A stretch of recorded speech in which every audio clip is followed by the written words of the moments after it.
सभी को जोहार। जय आदिवासी।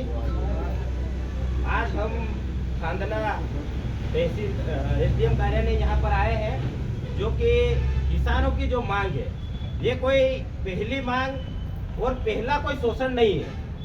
आज पूरे झाबुआ जिले में आदिवासियों पे जो अत्याचार है, जो किसानों पे अत्याचार है, वो चरम पे पहुंच गया है। चाहे वो उद्योगों को लेकर हो, चाहे किसानों के साथ खाद बीज को, दवाई को लेकर हो, या फिर आप जल जंगल जमीन को लेकर देखिए। आदिवासी दिन ब दिन प्रताड़ित होता जा रहा है। ये कैसा नव भारत है, ये कैसा भारत है। इस भारत में 77-78 साल हो गए। आदिवासियों का विकास होने के बजाय शासन प्रशासन और जो नेता बने, जो जनप्रतिनिधि बने, वो चाहे किसी पार्टियों से बने या किसी संगठनों से बने, लेकिन आदिवासियों के विकास के लिए, आदिवासियों के उत्थान के लिए, आदिवासियों को सुरक्षित करने के लिए यहाँ पर शासन प्रशासन और नेता बने हैं, न कि आदिवासियों का दिन ब दिन शोषण अत्याचार करने के लिए। हम शासन प्रशासन से सवाल करना चाहते हैं कि आपका क्या कर्तव्य है, आप किस उद्देश्य से यहाँ पर, अगर ये डीएम कार्यालय है थांदला में, तो आपका क्या उद्देश्य बनता है आदिवासियों के प्रति, आपका क्या उद्देश्य, क्या कर्तव्य बनता है किसानों के साथ में? क्या आप कुछ चंद उद्योगपति, कुछ चंद व्यापारियों के संरक्षण के लिए यहाँ पर आए हो? तो आप हमें लिखित में दीजिए। जब दिन रात आदिवासी और यहाँ का किसान मजदूर प्रताड़ित हो रहा है, दिन ब दिन शोषण हो रहा है माँ बहन बेटियों पर, फिर भी शासन प्रशासन गहरी नींद में सोया है। हम सवाल करना चाहते हैं कि आखिर आप किस उद्देश्य से हमारे इस ट्राइबल जिले में, जो 5वीं अनुसूचित क्षेत्र में झाबुआ जिला आता है, बावजूद उसके यहाँ पर आप किस उद्देश्य से यहाँ पर आप डेरा लगाए बैठे हैं? क्योंकि जो आदिवासियों का विकास होना चाहिए, न तो नेता कर पा रहा है, न शासन प्रशासन कोई भी सुनवाई नहीं कर पा रहा है। तो आखिर क्या वजह है, ये हमें बताइए। क्या आप पार्टी या क्या आप नेताओं के या सरकार के दबाव में हो? तो हमें बताइए। हम पूरे क्षेत्र के और पूरे जिले के, पूरे प्रदेश के और पूरे देश के आदिवासियों को और किसानों को हम एक करने की ताकत रखते हैं। हमारा समाज, हमारा किसान मजदूर कब तक शोषण सहता रहेगा? ये शासन प्रशासन से हमारा सवाल है। कब तक हम ऐसी पीड़ाएं सहन करेंगे?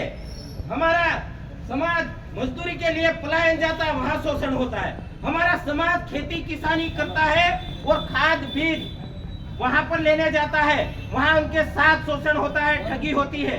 और जो व्यापारी खुलेआम पकड़ा जाता है, उसके ऊपर आज तक कार्रवाई नहीं होती है। तो क्या चंद इन व्यापारियों की वजह से आदिवासी और किसान, गरीब मजदूर मरता रहेगा? ये हमारा प्रशासन से सवाल है।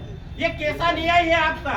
यहाँ पे कभी आदिवासियों की नहीं सुनी गई। हम कितने आवेदन, निवेदन, ज्ञापन, चाहे जिला कलेक्टर हो, चाहे जितने भी तहसील हो या एसडीएम कार्यालय हो जिले के, हर जगह हम ज्ञापन और आवेदन निवेदन कर चुके हैं। क्या आदिवासियों को और किसानों को मजबूरन क्या उग्र आंदोलन करने के लिए शासन प्रशासन उकसा रहा है? ये हमारा सवाल है। आखिर कब सुनेंगे आदिवासियों की और इन किसान मजदूरों की? कब तक शोषण होता रहेगा आदिवासियों के साथ?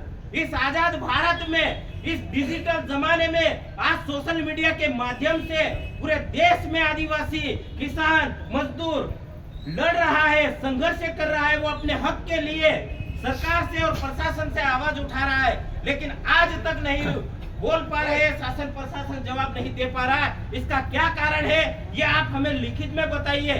क्या आप सरकार की पैरवी कर रहे हो? क्या आप नेताओं के दबाव में हो? अगर ऐसा है तो हम उन नेताओं को भी उखाड़ फेंकने की हिम्मत रखते हैं। आने वाले समय में इस कमल कांग्रेस के झाबुआ जिले के जितने भी नेता नगरी है, सोशल मीडिया के माध्यम से हम आप तक संदेश पहुंचाना चाहते हैं कि आप आदिवासियों के दम पे बने हो। आप दिल्ली और भोपाल आदिवासियों की विधानसभा, लोकसभा में बोलने की बजाय आप चंद उद्योगपति और चंद व्यापारियों की जो दलाली कर रहे हो, जो पैरवी कर रहे हो, हम आपसे वादा करते हैं कि आने वाले पंचायती चुनाव और विधानसभा, लोकसभा में अगर आदिवासी और किसान मजदूरों की आवाज नहीं उठाई तो आपको यहाँ से जड़ से उखाड़ के फेंक देंगे, हमारा वादा। क्योंकि ये पहले वाला जमाना नहीं रहा है। ये social media, news paper, TV सारा जमाना देख रहा है। दिन ब दिन किसान मजदूर आदिवासी शोषण होता आ रहा है। वो अब जागरूक हो गया है। आपने शिक्षा छीन लिया आदिवासियों से, किसानों से, गरीबों से, उनका हक छीन लिया। तो हमारा सवाल है कि आखिर आदिवासी किसान और मजदूरों को अपना न्याय हक कब मिलेगा? और हम प्रशासन से आज जवाब लेकर जाएंगे, क्योंकि प्रशासन हमेशा ज्ञापन, आवेदन, निवेदन तो ले लेता है, लेकिन कभी सही तरीके से न कार्रवाई की, न हमारी एक सुनी। इसी के साथ जोहार, जिंदाबाद।